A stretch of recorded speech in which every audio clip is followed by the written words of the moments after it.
Newness like the spring, earth, sun, emerging from the mud. Lotus petals undone, unfolding like a firefly.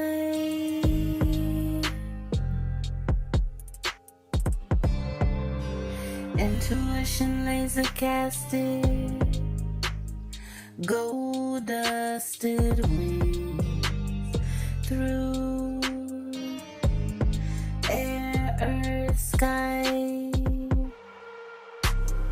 passing through unraveling stream, through theory slits, uncold neutrinos dream,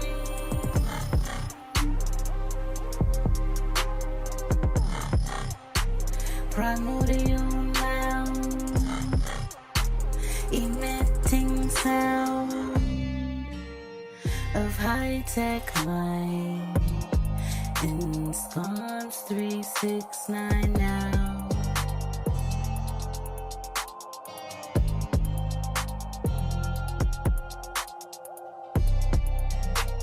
The rhythm of my heartbeat, a parable filled with wisdom, teachings, delight.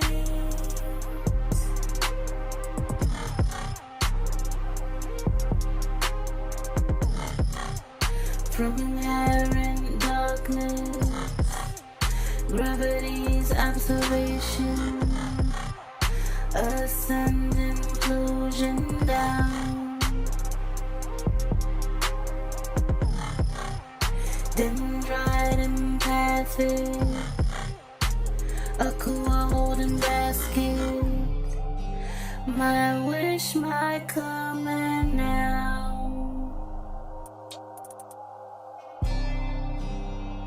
Waveform collapse.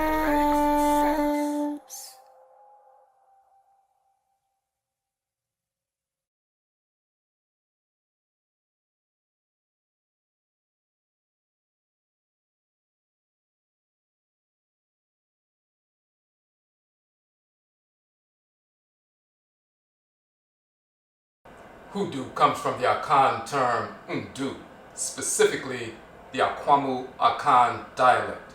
Undu means medicine from roots, trees, and plant life. The Akan term for roots, trees, and plant life is undua, also pronounced unduia. So the undu, the medicine, comes from the undua, the roots, the trees, the plant life. Undu also means to become heavy with the spirit through spirit possession and spirit communication. That is because one of the definitions, the nuanced definitions of undu, means to descend upon, alight upon, come down upon, just like a tree is split by lightning that descends down and comes down upon and lights upon and splits the tree and so forth. When the spirits come down upon us, descend upon us, alight upon us through spirit possession, that is called undu. And therefore undu also means to become heavy, heavy or weighty, heaviness or weightiness. That is undu. Undu also means to feel a presentiment or foreboding, to see what's unfolding in the spirit realm before it takes place, so that you can make ritual adjustments to realign your life activities with order. So undu meaning medicine from roots, trees, plant life, to become heavy with the spirit, to descend upon, to light upon, come down upon, to feel a presentiment or foreboding. This properly defines the Hoodoo tradition in North America as religion. we take note that the Akwamu Akan dialectical variant of the term undu, meaning medicine, in comparison to the Asante dialectical variant, for example, which is unduru. There's a difference between unduru and undu. It is the Akwamu dialectical variant, undu, that came to be pronounced hoodoo in North America. That is because Akwamu Akan people, Akwamu, which is a subgroup of the larger Akan group and so forth, the Akwamu Akan people were dominant in the foundation of Akan Ancestral Religion in North America. Moreover, when we look at the ritual practitioners, male and female, in the tradition, we have very interesting titles.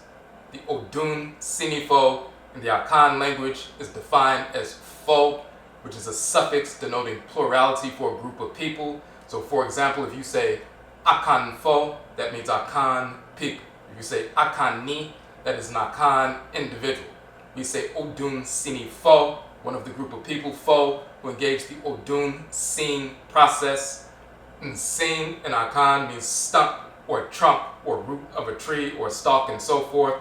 Odun Sin is the medicine, undu, that comes from the stumps, the trunks, the stalks, and so forth. The Odun Sinifo is one of the group of people, fo, who deals with the plant medicine, the Nsin undu, Odun Sinifo. You also have the Odwirafo. Ye means to make or to work and so forth in the Akan language. Odwirafo is one of the group of people, fo, who engage the Odu Ye process. That is the root medicine, root undu, ye worker. So you have the Odun Sinifo, which is the root doctor. Odwirafo, which is the root worker. You also have the Odumafo. Ma means to give or grant in the Akan language. The Odumafo is one of the group of people, fo, who give or grant, ma, the undu or odu, the medicine. The singular version of Odumafo, just like Odun Sinifo, Odun Sini is an individual who's the root doctor. Odun Sinifo is the group of people who participate in that root medicine. Odwirafo is the group of people who are root workers. Oduyeni is singular. Odumafo, one of the group of people, fo, who engage the Oduma process, which deals with divination and so forth, giving the medicine through adebisa or divination. Odumani is the individual who engages the Oduma process. So Odumani or Undumani came to be pronounced Hoodumani, Hoodoo man or Hoodoo man and Hoodoo woman and so forth in North America. So when we look at the ritual practitioners, Odumafo, Odun Sinifo, Odwirafo, and others, you see that undu is embedded in the nature and function of their practice.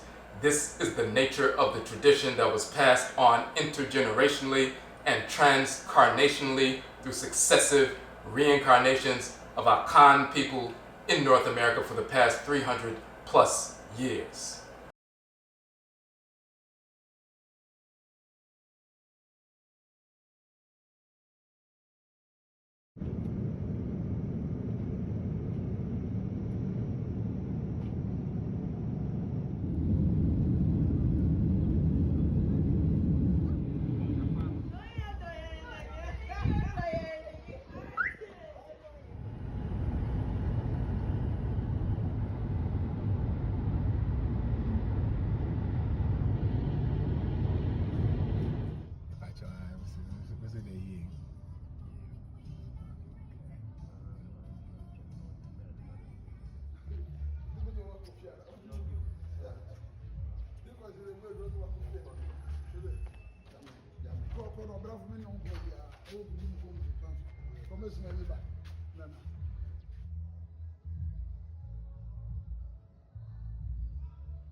conjure, used in Hoodoo as a term to describe the Hoodoo tradition, is the Akan term kankye. In Akan language and culture, kankye means to utter incantations to make the spirits come forth. It is ritual invocation. Kankye is comprised of two Akan words.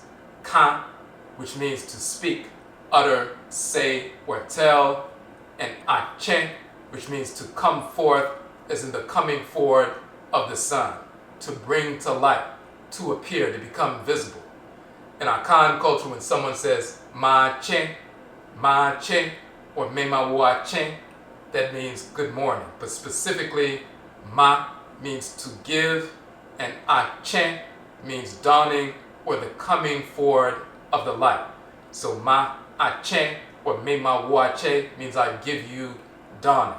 I give you the coming forward of the light. That is what ache means. So when we speak of ache, meaning the coming forward of the light, becoming visible, to appear, when the sun rises in the morning, two things take place. There is illumination as the sun rays shoot across the landscape, but there's also revitalization. There's empowerment for the plant life, animal life, mineral life, and Afuraka, Afuraitkait, or African black human life. So illumination and empowerment. That great force that was in the quote-unquote underworld and the darkness has now appeared to illuminate and to empower. Kankye, to utter incantations to make the spirits come forward, is the same ritual process. When we engage in ritual invocation and ritual evocation, we release sound vibrations in the form of ritual prayer, ritual chant, ritual song, ritual incantation, and those ritual prayers and those sound vibrations provoke the energy of the abosom, the forces in nature, and the nananom nsamafo, the spiritually cultivated ancestresses and ancestors, and these spirits who will operate in the unseen, quote-unquote, underworld. They make themselves appear in the world of the seen through spirit possession and spirit communication. So through ritual invocation, we make those spirits come forward to illuminate our path with wisdom and also empower us with the power of the divinity transmitted to us through our blood circles. Kankye, to utter incantations to make the spirits come forward, came to be pronounced kankye, kanje man, kanje woman. So when white ethnographers wrote down what our people were saying about the Hoodoo tradition, and sometimes they called it the kankye tradition, and the kanje man and kanje woman, white ethnographers assumed that we were just simply mispronouncing the word conjure. Some would also assume that kankye in the Akan language is an Akanization or Africanization of the English word conjure. However, as we said, ka means to speak, say, utter, or tell. Ache means to come forward, as in the coming forward of the sun, the unseen power coming to the world of the seen. The unseen power illuminating and also empowering the people. When we look at the language of ancient Khanit and Kamit and the Medutu, the hieroglyphs, we see the origins of these terms. Ka, in the language of ancient Khanit and Kamit, in the Medutu, the hieroglyphs, means to speak, to say, to tell, to cry out. Che, in the Medutu, means to rise as the rising of the sun, to come forward, to appear, also like a king appearing on his throne. That's the manifestation of the sun rising between the two mountains on the horizon, and the mountains on the horizon are the throne of the sun, and so forth. So che, meaning to appear, to rise as in the rising of the sun. That is ache in the Akan language, to come forward as in the coming forward of the sun, dawning, and so forth. Ka, to speak, to say, to tell in ancient Kemet, is also ka in the Akan language. When you look at the term che in the Medutu, the hieroglyph itself is the sun rising above the horizon. It is not the sun up in the sky, the entire disk of the sun. It is the portion of the sun disk, the solar disk, as it just peeks out over the horizon, and the rays are shooting forth from the portion of the sun that is peeked out over the horizon at dawn. So ka and che in ancient Kemet means exactly what it means in Akan culture is ka and che. Those terms are combined in Akan culture for kankye, to utter incantations to make the spirits come forward, and therefore we utilize the same term Kanje, Kanje man, Kanje woman, identifying ourselves not only as Kanje men and Kanje women, but also speaking our Akan language, also identifying ourselves as Akan people. The Kanje man and the Kanje woman are the Conjure man and the Conjure woman. Once again, this is intergenerational, transcarnational transmission of cultures spiri-genetically from our ancestresses and ancestors in ancient Khanit, Kamit, Akan culture, and Hoodoo in North America.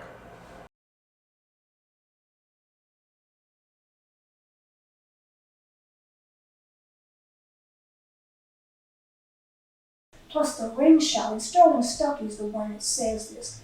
He says that the ring shout was important as an inter-ethnic assimilation vehicle among the Africans themselves. Because when they got off the boat, even though they might not speak the language of the people that are already there, they recognized that counterclockwise sacred circle. They say, oh, we got one of those back home. I can do that. And they fall into that circle. And that becomes the vehicle for the inter-ethnic assimilation among the Africans. That's what makes us one people. That's why, I'm not sitting here today saying I'm a Yoruba and you're a Congo. We're saying that we're, Americans, we're Negro, Black, African Americans. That's what we're calling ourselves the same thing. And we see ourselves as members of the same ethnic group. And he says that the ring shout was instrumental in fostering that among us. So, when I started working on this hoodoo thing, I looked at that ring shout. And it was given to me that it was the sacred dance of the old hoodoo religion. Because all of those traditional religions have their sacred dance. Why wouldn't we? So what would it be? It wouldn't be the Charleston. Right. Wouldn't be the mashed potatoes, What could it have been? The ring shout, the counterclockwise sacred circle. There it is right in front of my face. Yeah.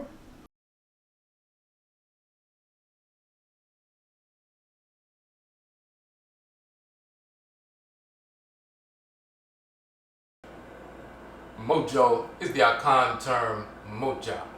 In the Akan language, the term mogya means blood, but specifically the blood of the Matri clan.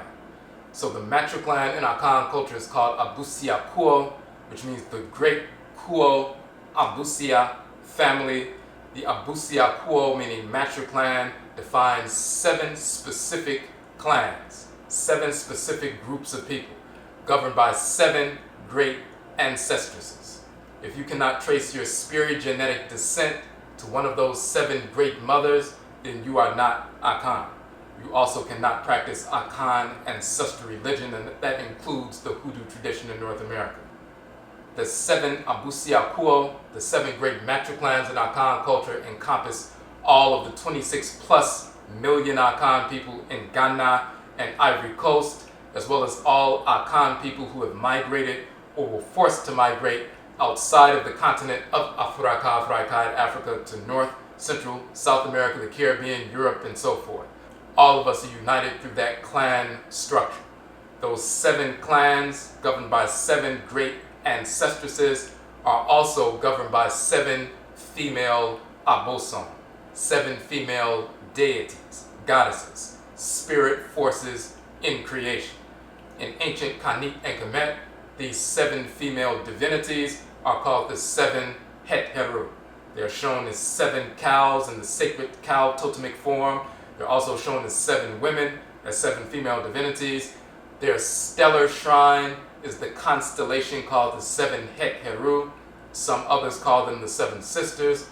Europeans call them the stars of the Pleiades, the 7 stars of the Pleiades. In Akan culture, that constellation is called Abrewa Nani Mba, the elderest woman Abrewa and her children. So those 7 female divinities that operate through that shrine space, and they also operate through their shrines on earth and within our bodies and so forth, those 7 female divinities govern the 7 ancestresses and the 7 Matri clans that encompass all Akan people. When you're part of a specific Matri clan, you have a direct spiri-genetic link to the mother that governs that clan, but also the great mother divinity whose energy bathes the spirits of everyone in that clan, who's been protecting the spirits of the various clan members for thousands of years. That is a direct spiri-genetic blood connection. So the ova or the eggs of every woman within a specific clan carries the energy of the female divinity that governs that clan. Just as we have mitochondrial DNA that's transmitted to us via our mothers and gives us specific, nuanced characteristics, physiological as well as temperamental, so do we also receive the spiritual DNA. The spiritual energy from the female divinity that governs your specific clan. That spiritual energy animates every one of the ova within the womb of every female in that clan.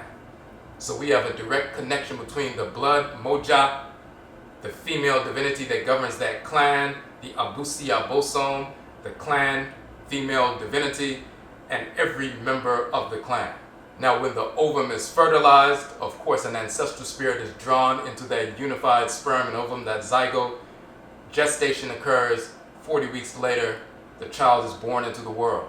If the ovum is not fertilized, then it passes out of the womb. However, it's still a magnet for ancestral spirits of the woman, so she can bring and birth ancestral spirits into the space, into the domicile as protective spirits of the space, of the village, of the home. So when an ovum is released, either a child is the result of that release, or sometimes an ancestral spirit is birthed in the domicile as a protective spirit. There's a direct relationship between the ovum, the blood, the divinity that governs the blood, and the ancestresses and ancestors of that specific matriclan, all related by blood, by mogya. So when we look at the term mojo as a talismanic structure in its nature and function, it is typically shown as a red flannel bag with certain ritual implements that are impregnated with energy to be utilized by the owner. Why is it a red flannel bag? When we look at the term mogya, its origin, we understand that cosmology. Mogya means blood, the blood specifically of the matriclan and the matriclan divinity. When you look inside the womb of the woman, the physiological shrine, the physiological mojo exists. The endometrium is the lining of the uterus that is shed during the menstrual cycle.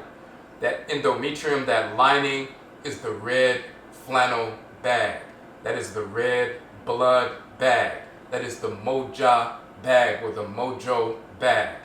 Inside of that red blood bag is the ovum that carries the capacity and power to pull an ancestral spirit into the womb and give birth to a child. It also has the capacity to pull an ancestral spirit connected to that ovum, and it passes out through the menstrual cycle and brings to birth a spirit into the space of the individual for protection of the domicile and so forth. This is why it is often intimated that when a woman goes through menopause, called chwa bra in the Akan language and culture, that this woman is more open to and receptive to the bayi, or so-called witchcraft force. But what's really being said is that she has specific influence over that number of spirits she has birthed into the world to be protective spirits of her domicile. That means she literally has an army of spirits that she can direct because they were birthed through her during various menstrual cycles. So the mojo bag is the mogya bag. It is the red blood mogya bag. Inside of the mojo bag or the mogya bag, the blood bag, inside of the woman, the womb, the endometrium, is the ovum. That is the ingredient that is ritually and physically impregnated with spiritual force directly derived from the female divinity that governs that clan. Once that force is wielded properly by members of the clan that have access to that force, they can protect as well as heal. This is the nature of the mojo. When we look at the Akan language and we see mogya and it's pronounced mojo in North America, we see that there are dialectical changes in the way things are pronounced. If an Akan person from Ghana speaks to a black person in North America who doesn't speak Akan language, and they say, "My name is Abena and I am from Ghana," the black person would turn to their friend and say, "This is Abena and she comes from Ghana." That's not what Abena said. She said, "I am Abena A-A, Abena, and I come from Ghana, G-H-A-N-A, but we would say Abena, N-U-H, came from Ghana, G-H-A-N-U-H. And even though we hear what the person said, Ghana and Abena, and we could even read the way it's written, G-H-A-N-A, Ghana and Abena, we will still automatically say Ghana, Ghana, and Abena, because we are accustomed to speaking this foreign European language, English. When words end in A in the English language in America, we typically pronounce them as So mogya came to be pronounced moja and mojo. So when white ethnographers began to write about the Hoodoo tradition and they heard our people say moja, moja, I have my mojo working, they simply wrote it as M-O-J-U-H or M-O-J-O, mojo. And that became popularized, and then you had certain dialectical variants in the South, Southeast, North, Midwest, and even in the West, it went from moja to mojo, moja. However, it started off as moja. The blood bag, the moja bag, is the mojo bag. We also have the reality that the female divinity that governs menstruation in Akan culture is called Abena. She's also called Setchima in ancient Khanit and Kamit, Nubia and Egypt. She's called Beda, Bedat, and also Setchima or Setchimet or Sekmet. But in Akan, she's called Abena and Setchima. That's the dialectical pronunciation. When young women in Akan culture are taken through rites of passage, as they go through that process after their first menstrual cycle, each one of them are called Abrani, or they are called Setchima. They are named after the female divinity of menstruation, Setchima. That is important because one of the praise names of Abena, this female divinity, is Atobi or Atobia. That is a title of the female divinity of menstruation. This is also why the mojo bag is called the Tobi bag, or the mojo hand is called the Tobi hand. Tobi or Atobi, Atobia is the title of the female divinity of menstruation in Akan culture, of course in ancient Khanit and Kamit, and that continued in North America. So moja is the mojo, that is the blood bag. Tobi is Atobia, the female divinity of menstruation. That's also the menstrual blood. The ovum is moving through the menstrual blood and so forth and bringing that power to the menstrual blood. That is why it's called a Tobi bag or a Tobi hand. Once again, this is intergenerational, transcarnational transmission of culture directly from our Akan ancestresses and ancestors and preserved in our blood circles in North America for the past 300 plus years.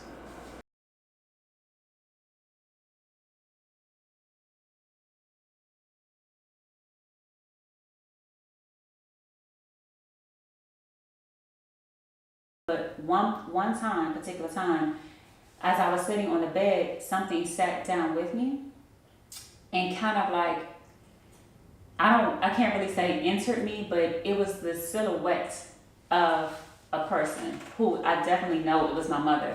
Because at that point when I was looking down on my feet, but I could feel, and I'm very familiar with what, even though she's been gone for, so long, she passed when I was 11, I could feel the shape of her face, like the bone structure, I literally felt like her in that moment. And I was like, wow, like I had never felt that. So it literally felt like she kind of like, just, I don't know, like the silhouette of her kind of just like sat with me on my bed. And I was able to I felt like I was seeing through her eyes. I know like, I couldn't feel the shape of my face. It didn't feel like my face. I was like, wow, that was really interesting.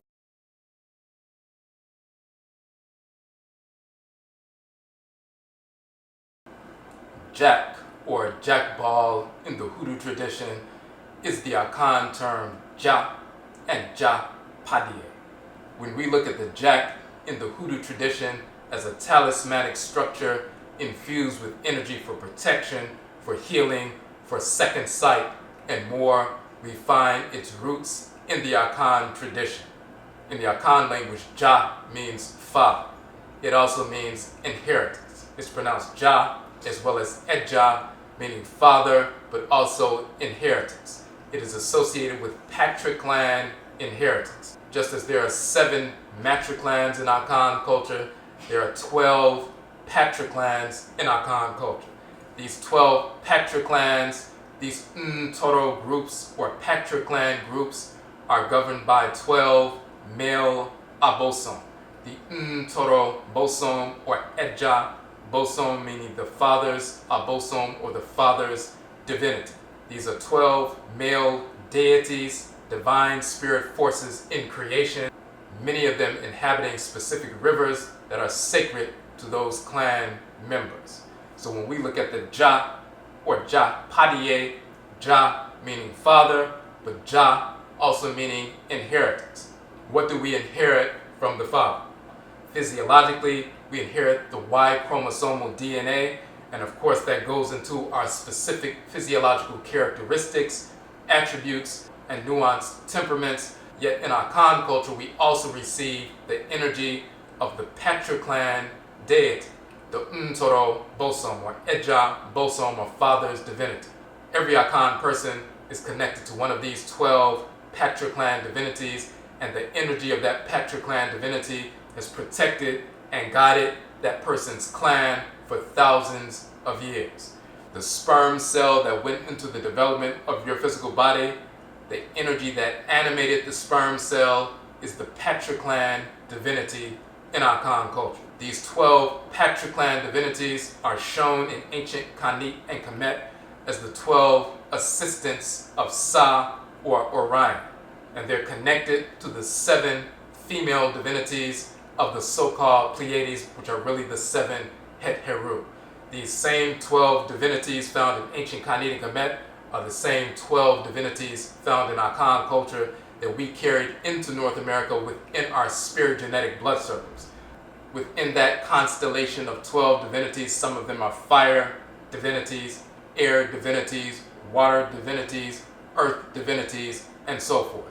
That is our spiri-genetic inheritance.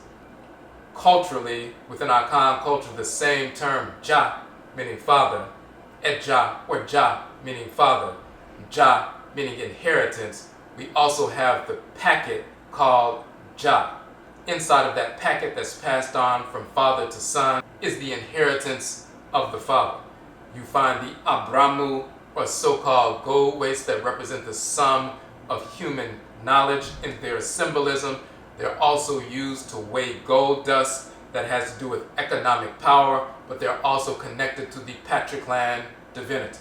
When you see the Ja, and it's in a white cloth packet, sometimes encased in brown leather, when you look physiological within the body of the male and so forth, of course, the brown leather structure is the scrotum of the male, and the white cloth structure, the packet that carries the inheritance of the male, of course, that is the seminal fluid, the white seminal fluid and so forth that carries the sperm cell, which is the genetic inheritance, but also the energy and the power that's inherited spiri-genetic.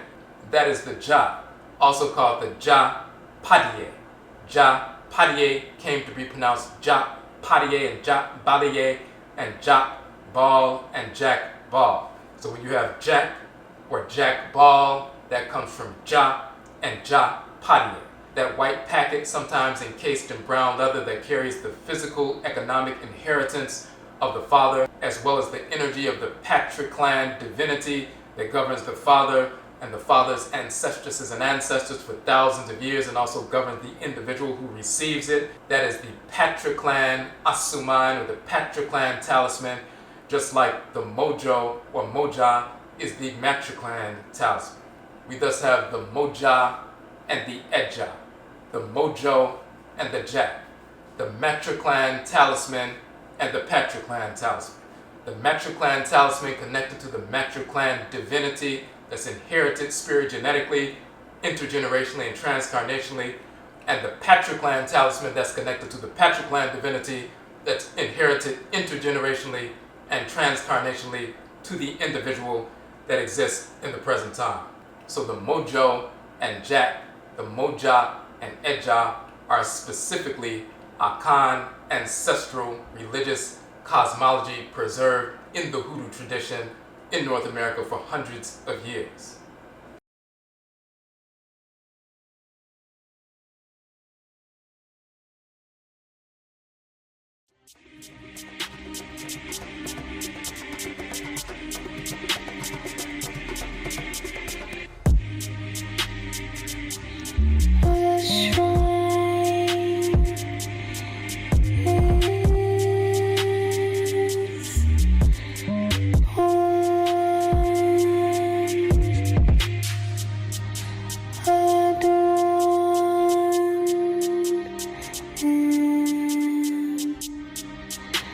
The splendor of your natural being.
Ancient future technology.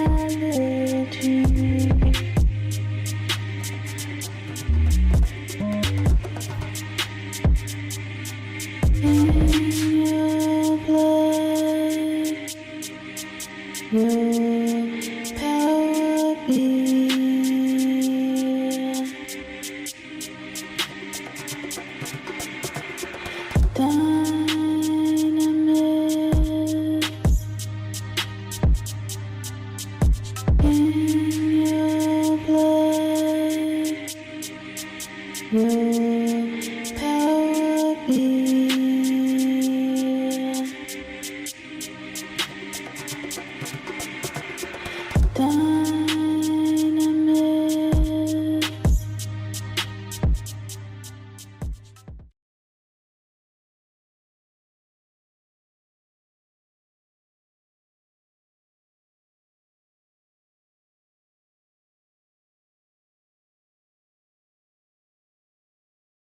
Haint in the Hoodoo tradition is the Akan term hinta.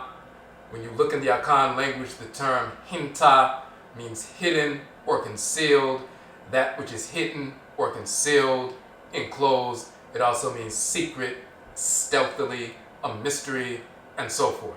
Hinta sem, for example, are the asem, the issues or affairs or things that are hinta, that are hidden, that are secret, mysterious.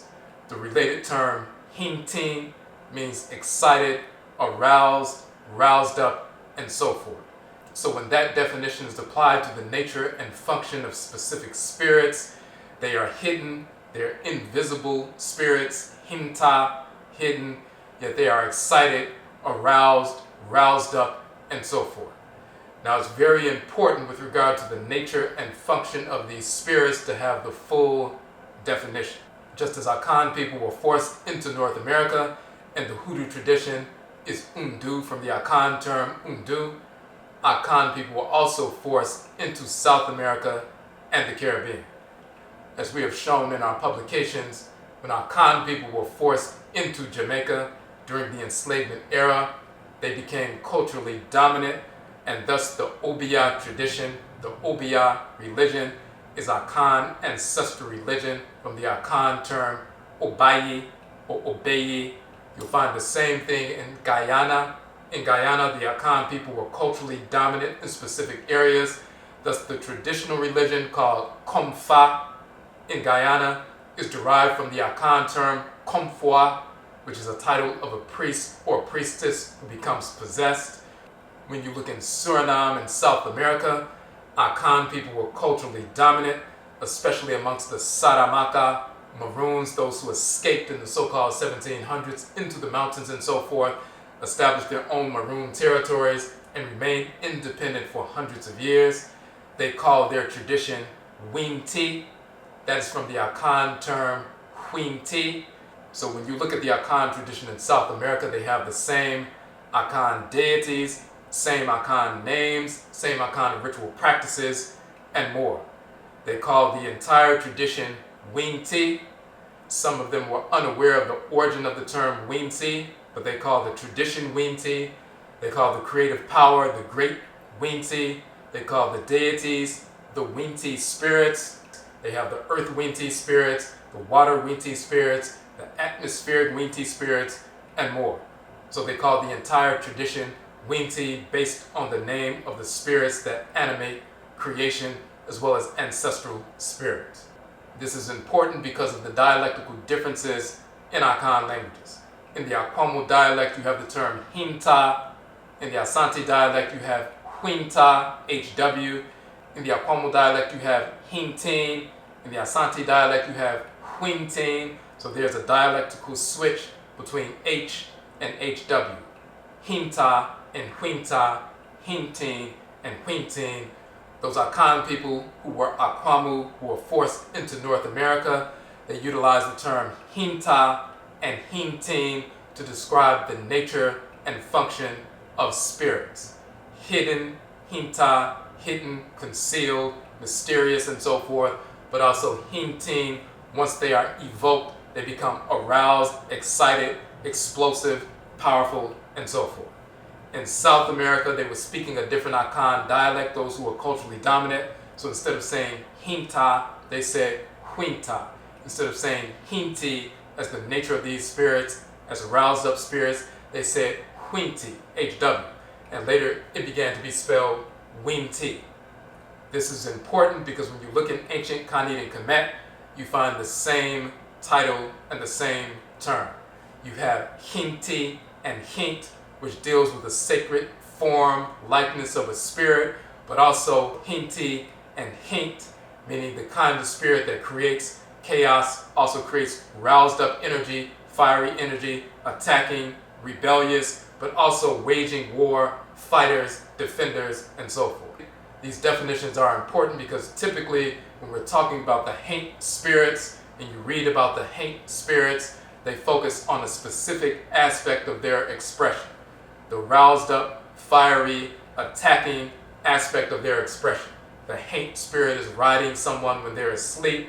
They get on the chest of the individual and cause what is called sleep paralysis and so forth. They will say a haint is riding you and so forth, but haint goes beyond that simple definition. Just as we speak of the hoodoo tradition and the term hoodoo, meaning medicine from roots, trees, plant life, we utilize medicine to heal, but also medicine to kill our enemies, to engage in chemical and biological warfare, to poison the white enslavers, family, staff, kill the entire population, free ourselves from enslavement. We utilize hoodoo through ritual invocation, spirit possession, to empower our people, embolden our people, give us that kind of confidence necessary to wage war against our enemies and become successful. So the whites and their offspring, hearing the term hoodoo, just as well as voodoo or juju, they would utilize that term and try to give it a negative connotation. So the term hoodoo was given a false negative connotation by the whites and their offspring because they saw hoodoo just as they saw voodoo and juju as something that was utilized to wage war against them, eradicate them, kill them, and free our people from enslavement. In the same fashion, some people look at the term haint and only look at a negative context of a spirit that's roused up, fired up, and attacked. In reality, the haint is a spirit. It's a term for a spirit, the hidden, concealed entity that moves in stealth and so forth, but once evoked, it is roused up. Hintin. This is the same connotation it has in ancient Khanit and Kamit as the rebel spirit, the attacking spirit, the roused up spirit, and so forth. But it also has the connotation in ancient Khanit and Kamit and in Akan culture as the spirit that's roused up or invoked or stirred up to wage war against the enemy for healing, protection, defense, and so forth. And this is why the term hinti or haint as a description of the nature and function of spirits was continuously utilized by the Akan people in South America as winti, and they call the entire religion the winti religion. They call the creative power the great winti, because the winti energy, the roused up energy, when you invoke the divinity or evoke the ancestral spirit and rouse or stir up that spirit so spirit possession can happen, so you can be empowered to wage war against the slavers and win. That's a negative connotation for the enslaver, but it's a powerful connotation for us. So once again, hinta and hintin, the hidden, stealth, concealed, mysterious forces that once invoked are excited, aroused, roused up, and ready for warfare, ready to attack, ready to defend, ready to heal. Hinta and hintin as haint in the Hoodoo tradition. This is spiri-genetic, intergenerational, transcarnational transmission of culture from ancient Khanit and Kamit through Akan tradition in West Afuraka, Afuraitkait into North America as the Hoodoo tradition.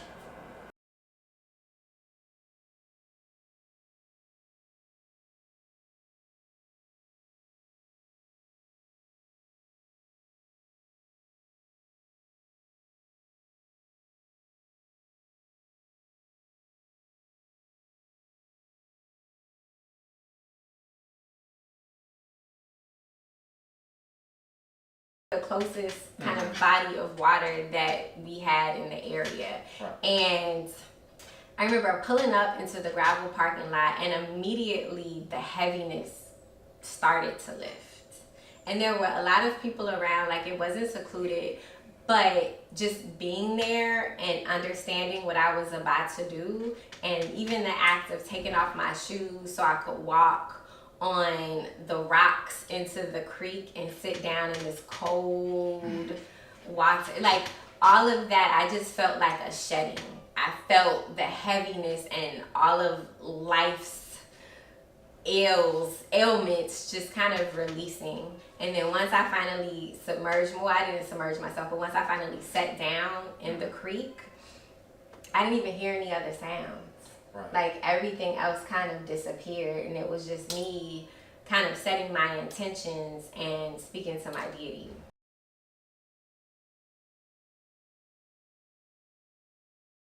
The gopher doctor who utilizes the gopher dust or wears the gopher dust is the Akan term komfoa. Komfoa.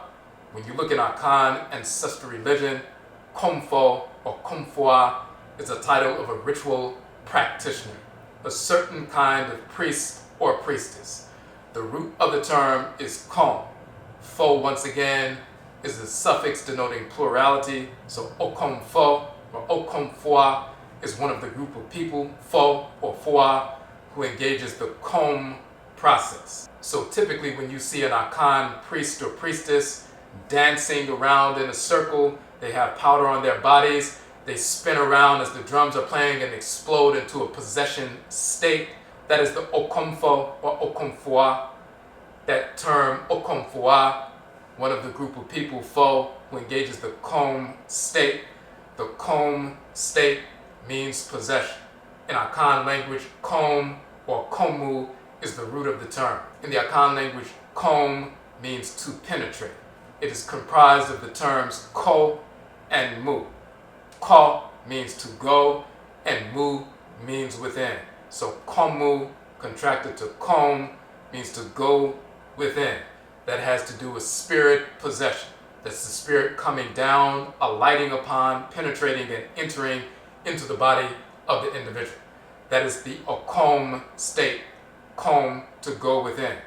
Kom also means to bend, to bow, to incline, to turn to the side.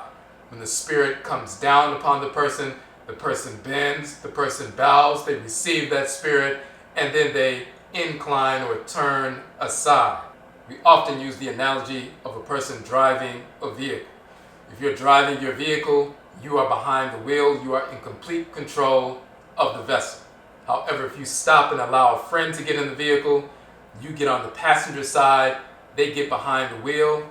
There are two entities in the vessel, in the vehicle. However, your friend is in complete control of the direction of the vehicle, and you are simply observing because you turned aside. That is spirit possession. When spirit possession takes place, when the spirit of one of the Nananom Nsamanfo, the spiritually cultivated ancestresses or ancestors, or one of the Abosom, the deities, the spirit forces in creation, once they penetrate and get inside of your vessel, then you turn aside, kom. They go within, komu or kom.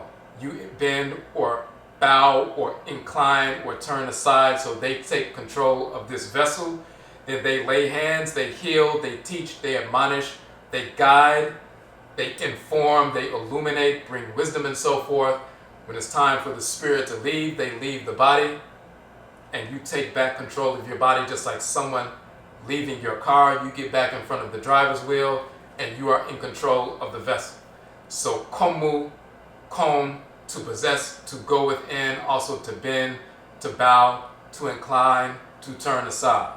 When we look in the language of ancient Khanit and Kamit, look in the Medutu, the hieroglyphs, you will find that the term kom means to bend, to bow, to turn aside.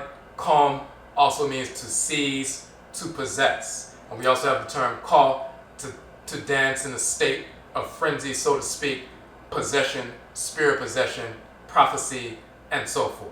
This is what the term means in ancient Khanit and Kamit. It is the same term in Akan culture. It is the same term in the Hoodoo tradition. The Komfoa came to be known as the Gofoa, who has the Gofwa or Gofa dust. When we look in the Akan tradition, when the priest or priestess becomes possessed, then they place shidel or white powder, white clay in a powder form all over the body to show that the individual is possessed. Sometimes black charcoal is used, sometimes red ochre is used, sometimes gold dust is used. So you have these different forms of quote-unquote dust or power, this red, black, white, and gold or yellow, these sacred colors within Akan culture. And then you will find in North America, in the Hoodoo tradition, those same colors or powders are used, whether it's charcoal powder, kaolin powder, red pepper, black pepper, all these sulfur, all these different forms of powders that are used from mineral life. So the Komfua in Akan culture is also a healer and healeress. They will go and get medicine from plant life, animal life, mineral life to heal the querent, to heal the client. You find the same notion and definition in the Hoodoo tradition as the Gofa doctor, utilizing the Gofa dust, mineral life, plant life to heal, to protect, and more. Once again, this is intergenerational, transcarnational, spiri-genetic transmission of culture. From ancient Khanit and Kamit to Akan people in West Afuraka, Afuraitkait, into the Hoodoo tradition in North America, unbroken for hundreds of years.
It might not sound like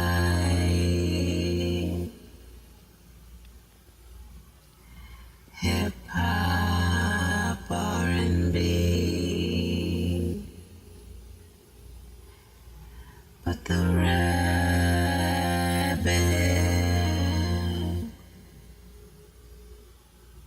constantly guides me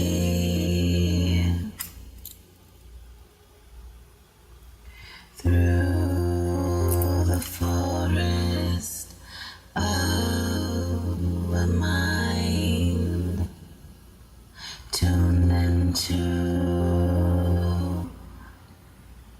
prismatine in my bones and blood, never scarce, like chewing cud through the melody. I find sentiment toward me from high and deep. Blues, hip-hop, R&B.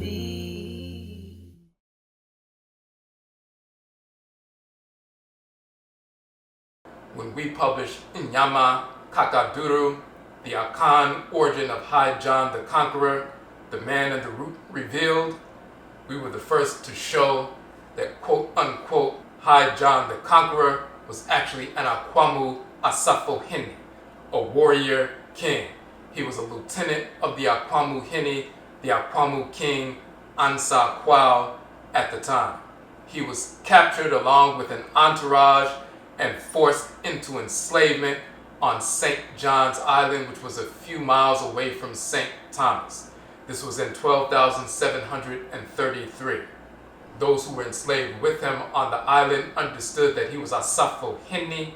He was a warrior king, warrior chief, second to the Akwamu Hini, the Akwamu king, and therefore they recognized and respected him as such. As we talk about his origins, his name was Nyama, also pronounced Njama, and by some Jama, which is a dialectical variant of Nyama or Njama. So therefore, in the records of the Danes who controlled the Danish West Indies at the time, they said that the individuals on the island called him King Jama. But the Danes wrote his name as Konge Joni. In their dialect, Konge Joni meant King John or King Joni. When the English began to write about this period in history, instead of writing Konge Joni, they wrote King Juni or King Jun. But the natives, his people, called him King Jama. Jama or Njama or Nyama is actually the name of an abosom, the name of a deity. It is also the name of a plant, Inyama, which is a plant totem for that divinity, and anybody connected to that divinity has their plant as their totem. So when King Jama or Asafo Hini Jama was enslaved, but he rose to the position of leader or foreman on the plantation, they looked around and searched out their terrain. They began to assess what was taking place, and they realized that they could strike. After arriving on the island in May of so-called 1733, by November of 1733, they made their move. Asafo Hini Jama, King Jama, organized the people. They waged war against the Danes, and they took over the entire island and held the entire island for over 6 months. They decided this was going to be the western outpost of the Akwamu Empire, and they were going to begin to trade back and forth with their people at home in the region of the Akwamu Empire, which is now Ghana.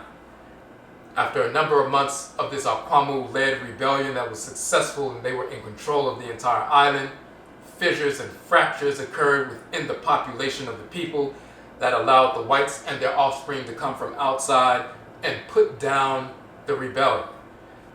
King Jama and his supporters were ultimately captured, but he decided that he would not be taken alive.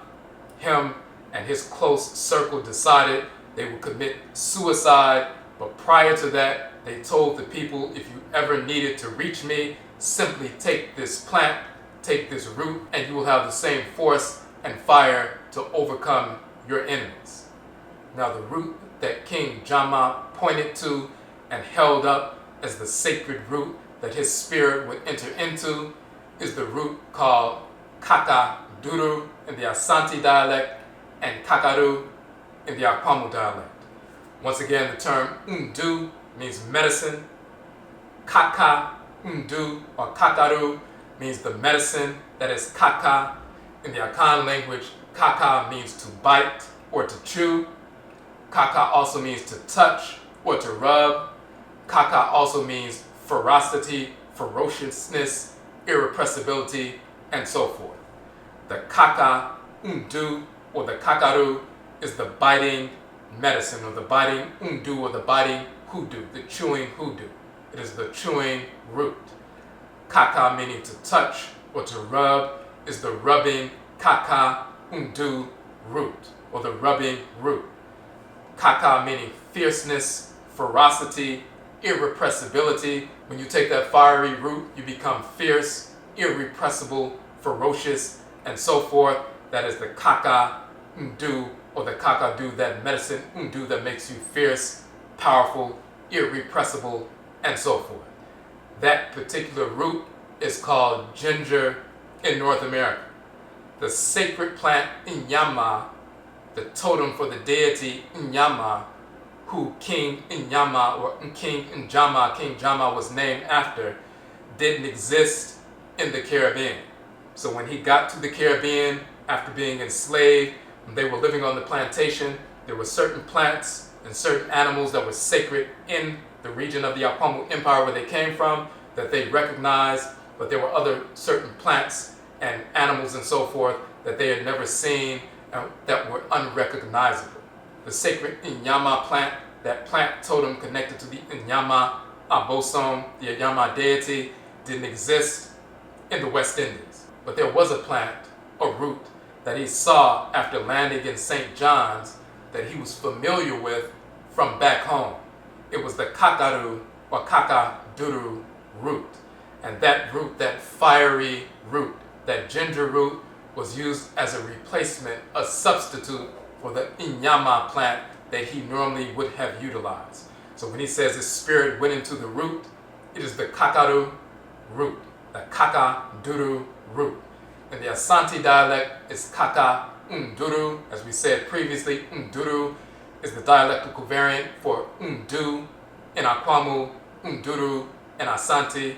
So Kakaru is the Akwamu dialectical variant, Kakaduru is the Asante dialectical variant, and therefore when the whites and their offspring, when they're writing about the history, they're looking at the Danish records, they see Kongye, Joni, yet the Danes themselves said the natives called him King Jama, but the Danes wrote Kongye Joni. The English would write King June or Juni. So now you have Juni or Joni Kakaru, the Kaka Undu or Kakaru, Joni Kakaru, that later became Johnny Kakarut, and then the Asante dialectical variant, Kakaduru, Kakaruru, so Joni Kakaruru. So Joni Kakaruru came to be pronounced Johnny Conqueror.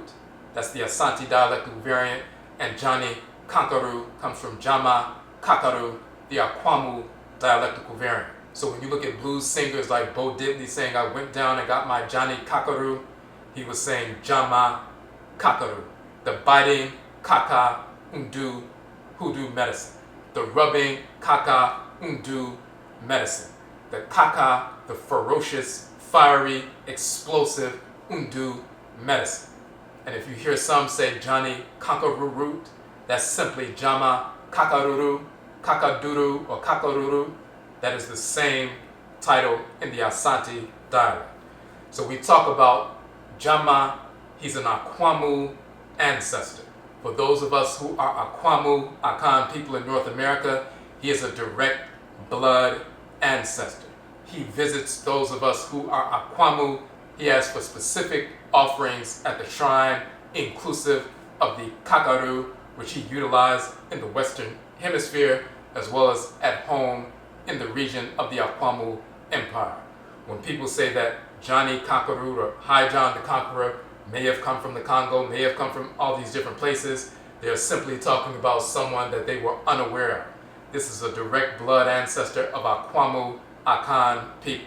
There were many people who were killed during the revolt on St. John's, but all of the people were not killed. Some of those people survived. And a few decades later, the people who were living on St. John and St. Thomas, which were just a few miles from each other, and they were going back and forth developing those islands for enslavement and crops and so forth. Some of those people were forced to leave that island, going to other islands and the United States to be enslaved. Some left voluntarily. There's one individual who left voluntarily from that region a few decades after the revolt on St. John, and his name is Okunfo Kwabena, so-called Denmark Visi. He's the one from St. Thomas and St. John Island who purchased his freedom and eventually migrated to and settled in South Carolina. He would organize one of the largest rebellions during enslavement, organizing over 9,000 people to wage war against the whites in Alice Springs in South Carolina to take down the entire city. Ultimately, his revolt was compromised. People were killed, people were imprisoned, some people committed suicide. Yet that organized revolt of over 9,000 people in that area with the goal of taking over the entire area and also poisoning the water supply, poisoning the food supply, and killing every white individual in the town, that shook the foundation of whites in America, and it still shakes their foundation to this day. He is one of the individuals who left the St. Thomas, St. John complex, migrated to North America, and carried the root with him and the spiritual force and knowledge of the cosmology associated with that root into North America. So Jama Kakadu came to be pronounced Johnny Conqueror and Johnny Conqueror root. This is specifically an Akwamu Akan ancestor. This is specifically Akwamu Akan ancestral religious practice. The notion of the Jalap root being utilized as High John the Conqueror is a recent interpolation into the Hoodoo tradition. It's only within Akan culture that you find the actual root, its proper name, the Kakadu and Kakadu root, the name of the individual Jama, whose name was corrupted into Joni by the whites, and the entire cosmology associated with his spirit entering the root. This is transcarnational transmission of Akan ancestral religion into the Hoodoo tradition in North America.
Nyame mecheri won su na mema won su na nyame wa mecheri won su na mema won su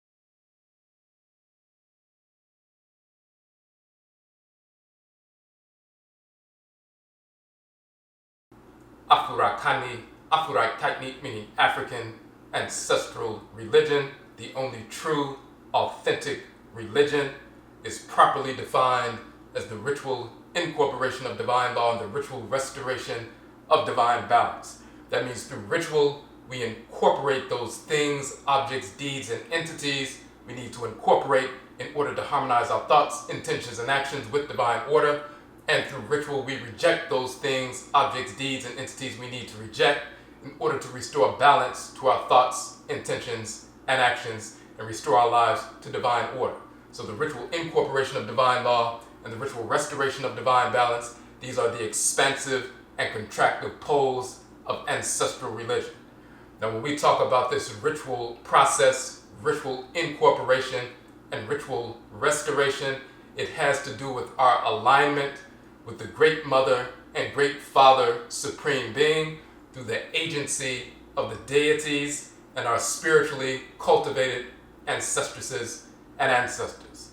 That cosmological foundation, that cosmological structure is throughout all Afuraitkait, African ancestral religious practices because it's based on reality.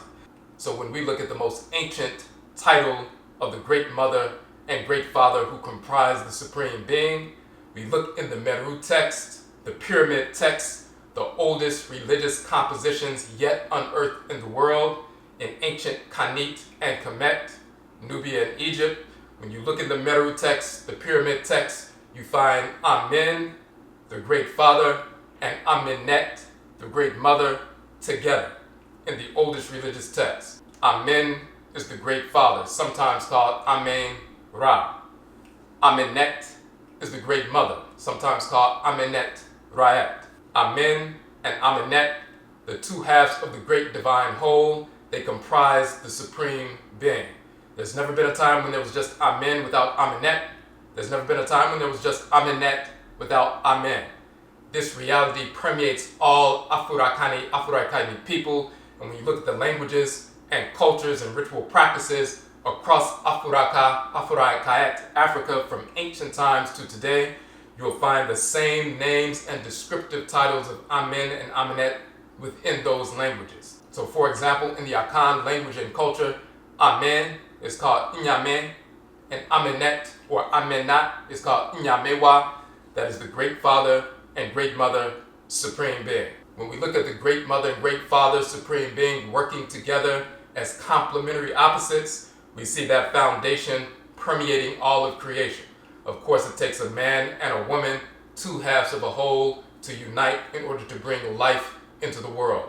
That is a reflection of the primordial Great Father and Great Mother, two halves of divine whole. When we look at the cosmological structure of creation, it is very instructive to look at the physical body as a microcosm of the macrocosm. Your body as an Afurakani man, African black man, your body as an Afuraitkait woman, an African black woman, is like the great being. The man is an emanation of Amen, the woman is an emanation of Amenet. You are a great being, and then your body gives birth to smaller bodies which regulate order in the great body. These are your organs: liver, lungs, heart, and so forth. Those organs, those smaller bodies within the great body that regulate all order within the body, they give birth to even smaller bodies, the organelles or the cells: heart cells, liver cells, spleen cells, renal cells, and so forth. When the cells serve their parent organ, they are serving you, the great being, at the same time. When liver cells serve liver functions, serve their parent organ, the liver, then they're supporting you at the same time. They're serving you at the same time. When heart cells execute heart functions, they are serving you, the great being, at the same time. When spleen cells execute spleen functions, they are serving their parent gland and therefore serving you, the great being, at the same time. That physiological structure is a reflection of the order of creation. The Great Mother and Great Father, Supreme Being, are the body of creation. They give birth to smaller bodies that regulate order within their great divine body. These are the deities, the goddesses and gods, the divine spirit forces in creation. They are called Abosom in the Akan tradition, Orisha in the Yoruba tradition, Vodou in the Ewe and Fon tradition, Arusi in the Igbo tradition, Mtoru and Mtorutu in the tradition of ancient Khanit and Kamit, Nubia and Egypt, and more. Those organs, the children of the great being, they regulate order in the body of creation. Those organs, the divinities, give birth to even smaller organs or cells that are their children, and those cells are plant life, animal life, mineral life, and Afuraitkait, African black human life, and Afuraitkait, African black human life only. So when we look at the cells, we are cells of these organs. When we serve our parent organ, our parent deity, our parent Abosom, Orisha, Vodou, we're serving the great being, the great divine body at the same time. Moreover, we also have water that permeates our entire body. The water system in the body, 70+% of the body, that water system is the ancestral realm with regard to the body of creation. The water system in the body purifies the cells, nourishes the cells, replenishes the cells, cleanses the cells. When a cell dies, the water that was part of the makeup of the cell returns to the body of water until it's time for a new cell to reconstitute itself or be reborn or quote unquote reincarnated within that organ or gland or organ structure. And then water from the body of water, the bodily fluid, enters into the makeup of that cell. That is akin to the ancestral realm and the great divine body of creation. You have the organs and glands, which are the deities. You have the cells, which are plant life, animal life, mineral life, and Afuraitkait, human life. And then you have this mass of quote-unquote water, primordial water, and so forth within the great divine body.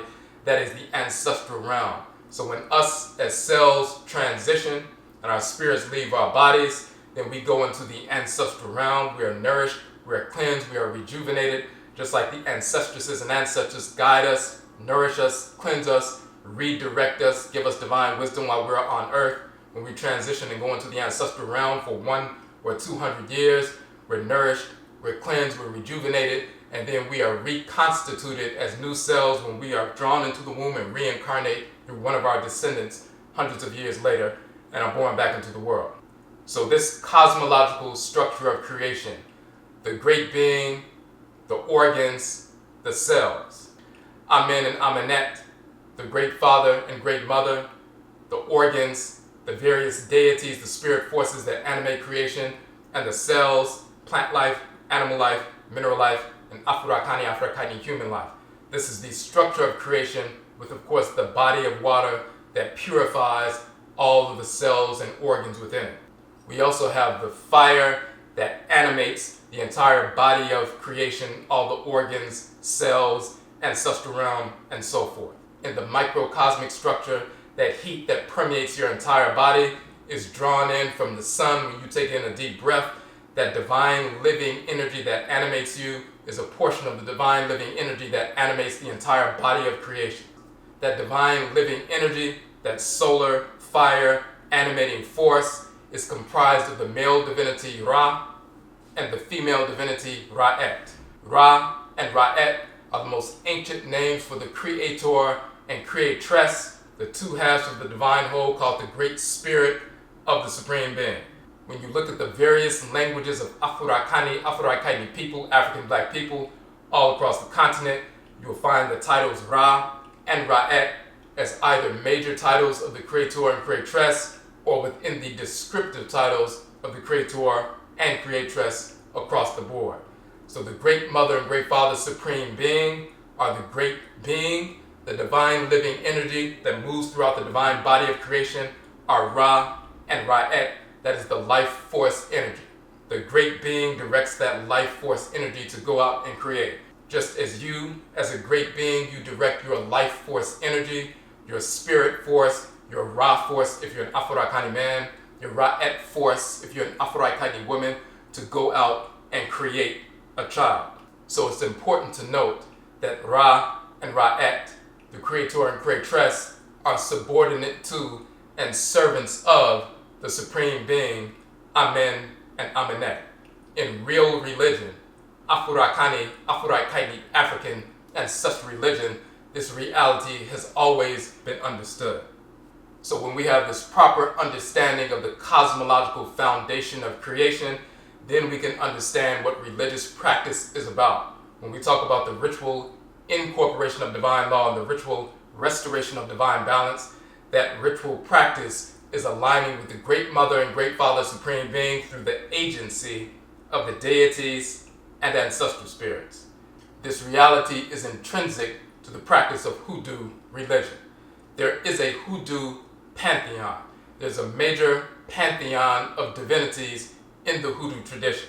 When individuals state that in Hoodoo there are no deities, in Hoodoo there is no deity pantheon, in Hoodoo all we do is communicate with our ancestresses and ancestors, Hoodoo is really just a folk tradition dealing with roots and herbs, and it doesn't have a cosmological structure dealing with deities like Vodou and other traditions. When individuals make such statements, what they're really saying is, I don't know who the deities are. I never knew that they existed. I haven't been part of the authentic Hoodoo tradition that's been passed down for 300 plus years in the blood circles of Akan ancestresses and ancestors up until this day. There has always been an understanding of the nature and function of the divinities that make up the Hoodoo pantheon for those who are practicing authentic Hoodoo religion. When you look at your physical body, you are dependent upon the oceans, rivers, lakes, and so forth, the water of Earth. You're dependent on the atmosphere of Earth. You're dependent upon the mineral life within Earth. You're dependent on the solar energy. You're dependent on the gravitational pull of the moon. You're dependent on these various features of creation for your survival physically. In the same fashion, your spirit body is dependent on the spiritual forces that animate the sun, that animate the moon, that animate the earth, that animate the oceans, that animate the rivers, that animate the atmosphere, that animate the mountains, and so forth. These various divinities have their own titles according to the language of the people who engage with these divinities, but we're dealing with the same divinities. In the Akan language, for example, the term for the sun is Oria. In the Yoruba language, the term for the sun is Orun. We're both talking about the same solar orb. We're simply using the language of our culture to express that. The term for water in Akan is Nsio. The term for water in Yoruba is Omi. We're talking about the same substance. We're simply utilizing our language to express ourselves. When we look at the various spirits that animate all aspects of creation, the black substance of space, the various stars, suns, moons, planets, oceans, rivers, mountains, lakes, atmosphere, fire, inner core, magnetosphere, and so forth, we're dealing with the various forces in nature, but the different Afurakani, Afuraitkait, African ancestral groups have their own relationship that they have forged with these different divinities. So our mode of dance, our ritual songs, ritual prayers, ritual clothing are similar, but they're slightly different. Similar in form, similar in practice, but slightly different. Over thousands of years and different migrations to different regions of Earth, and incorporating the plant life, animal life, and mineral life in that particular region, and the unique expression of the divinities in that specific region, we have established a locative identity. Colors our mode of ritual song, ritual dance, ritual prayer, ritual chant, ritual meditation, and various other ritual practices. Therefore, when we talk about the forces in nature unique to specific ethnic groups, it's based on our spiri-genetic experience when these deities enter into our blood circles, alter our DNA through spirit possession, and we have specific ritual practices and language aligned with that reality. The Okra Konmuadie is a symbol representing the Okra, the soul, the divine consciousness of the individual in Akan culture. It is worn by those who purify the spiritual head of the sovereign, It is also used as an asumai, or talisman. The sika, or gold, references the purity, the incorruptibility of solar energy, and thus the nature of our life force energy.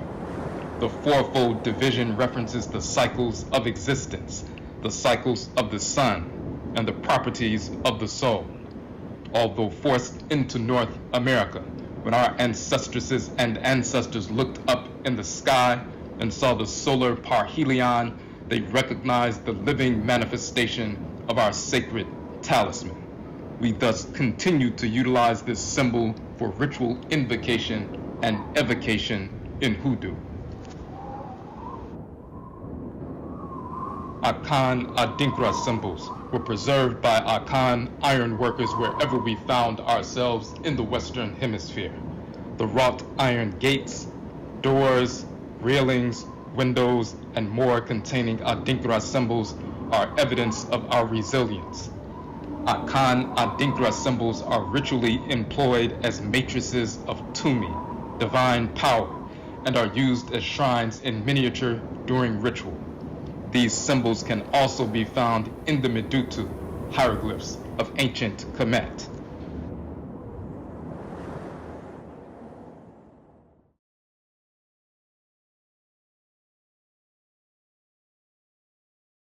So when we talk about the Hoodoo pantheon in North America, we're talking about the major expressions of deity as manifest through Akan people for the past 300 plus years. What many are unaware of is that this reality is borne out through the names that we have preserved in our tradition in Hoodoo religion. When we hear names like Kwame and Ama or Emma, Kwasi or Kwesi, and Akoswia or Esi, Kwajo or Jojo, and Ajua, Kwabena or Bena, and Abena, Kwaku or Kweku, and Akua or Ekua, Yao, Ya, Abba, Afia or Afi or Afua, and Kofi. These various Kradin or soul names are often called Dadin or day names in the Akan tradition. People will say, well, if someone is born on Saturday, his name is Kwame. If a woman is born on Saturday, her name is Ama. If a male is born on Friday, his name is Kofi. If a woman is born on Friday, her name is Afia or Afi or Afua, and so forth. So when we look in publications like the South Carolina Gazette from hundreds of years ago, and they list the names of the various people who were enslaved, and you see a number of names like Kwesi and Kwajo, Ama, Afua, Kofi, Kwaku, Akua, and so forth, that is evidence that Akan people were forced into enslavement in North America. But what it is also evidence of is the Hoodoo pantheon. Each one of the Kradin or soul names reflects the divinity, the abosom, the deity that governs the spiritual head, the soul of the individual who bears the name. So if someone is born on Tuesday, which is called Benada or Abenada in the Akan language, a male is called Kwa Bena, a servant of the deity Bena, or a female is called Abena, a servant of the female divinity Abena. That shows what divinity governs the head. The same is true of each one of the solar, lunar, and planetary bodies that govern the 7-day week.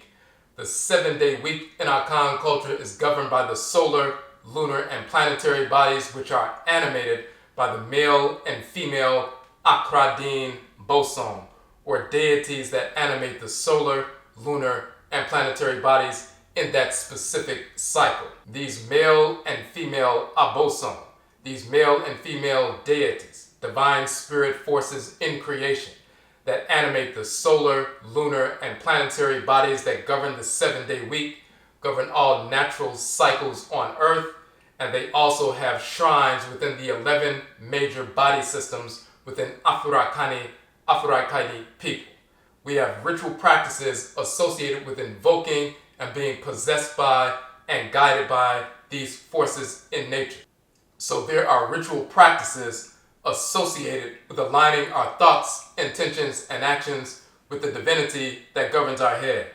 Each Akan individual, every Akan male, every Akan female, is born under the direction of one of these divinities. On the day of the week that we are born, that day is sacred to the deity that governs our head. So we go and engage in the okra guare, or the soul washing ritual. That's a spiritual cleansing of the okra, the soul, the divine consciousness, the divinity in the head. We align our thoughts, intentions, and actions with the deity that governs our head, because written into the nature of that divinity is our divine function in creation. Just as every cell has a function within its parent organ, and that function supports the larger function of the great body, so as we as cells have a divine function to execute within the great divine body of the Supreme Being.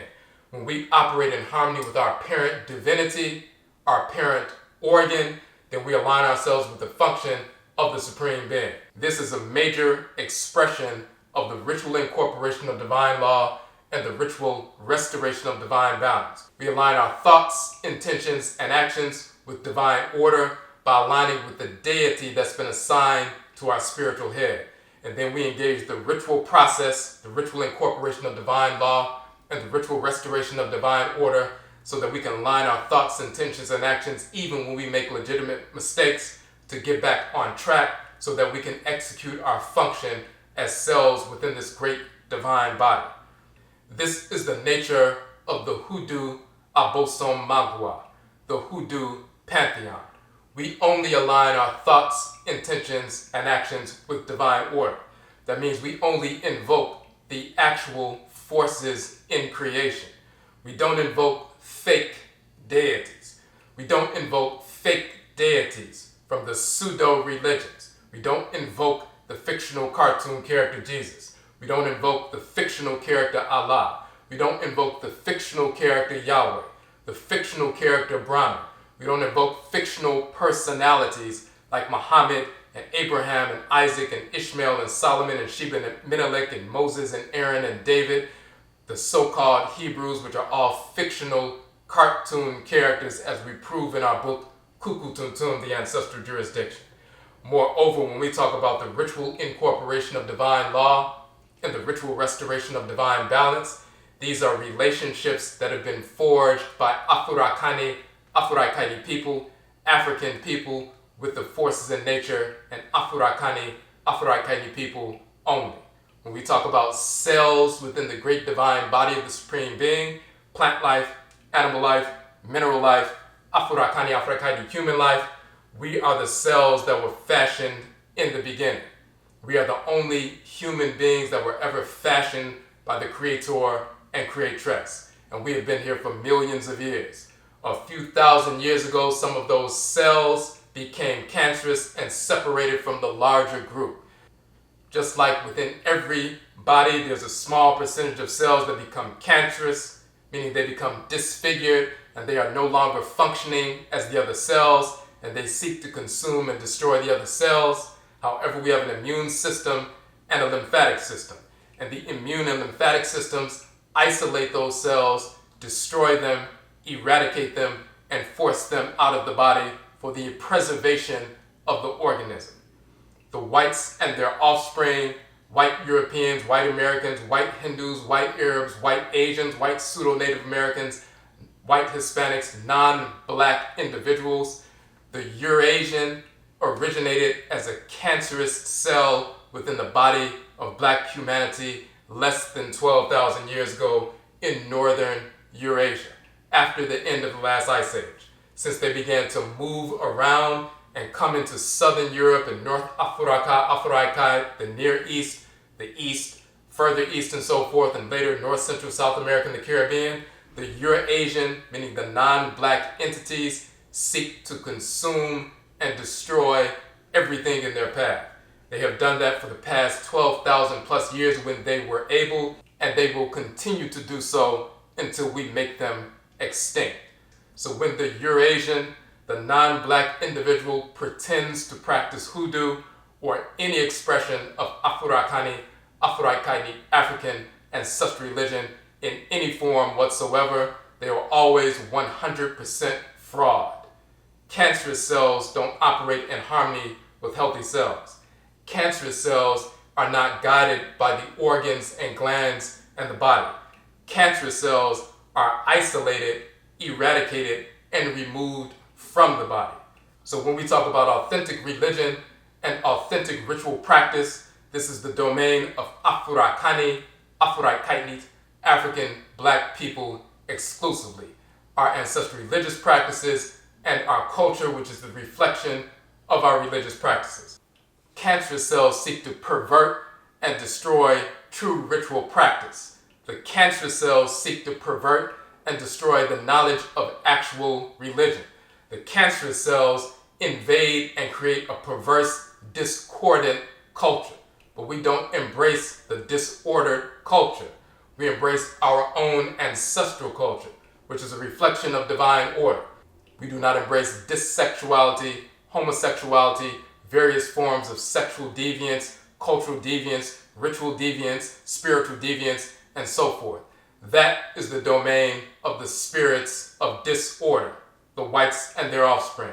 It is not the domain of Afurakani, Afuraitkait people. We only follow the culture, the way of life of divine order as directed by the divinities, directed by the Abosom, directed by our Nananom Nsamatho, our spiritually cultivated ancestresses and ancestors. This is the nature of the Hoodoo Abosom Magua, the Hoodoo pantheon.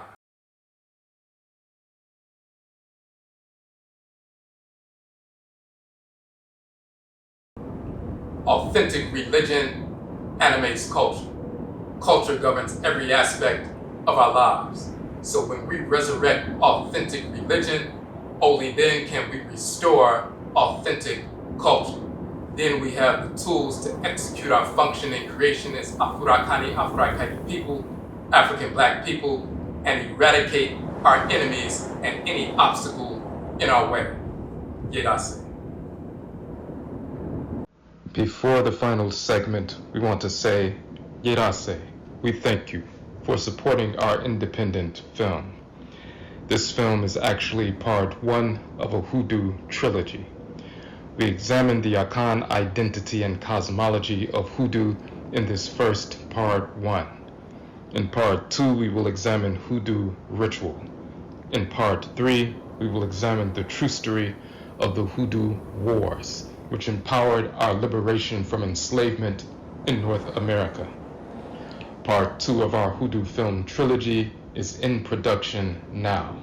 We aim to release part 2 in autumn of this year. However, we can only do so with your support. If you appreciated this film, please join our Hoodoo Cast Patreon group now for 1 month for $7.77. You will gain early access to our weekly Hoodoo Cast podcast episodes and exclusive content. You will gain access to our first award-winning documentary film, Amarukafo Adebisa, African American Ancestral Divination. You will gain unlimited access to our 40 online courses, which examine not only Hoodoo religion and culture, but various facets of Afurakani, Afuraitkait, African Ancestral Religion, culture, language, cosmology, holistic health, nation building, restoration, and more. You will also have access to all of our 31 books, some of which were shown in this film. Take a brief moment now to join our Hoodoo Cast podcast Patreon group for 1 month to access all of this content.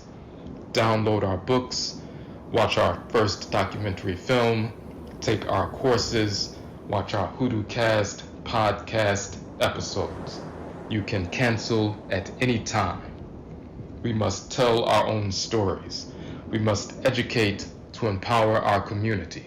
We must finance our own liberation. Yerase.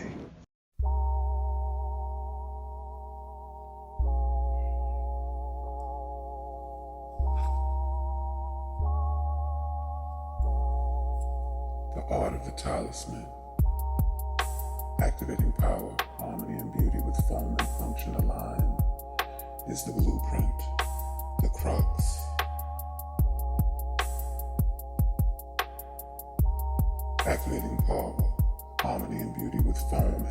function aligned is the blueprint.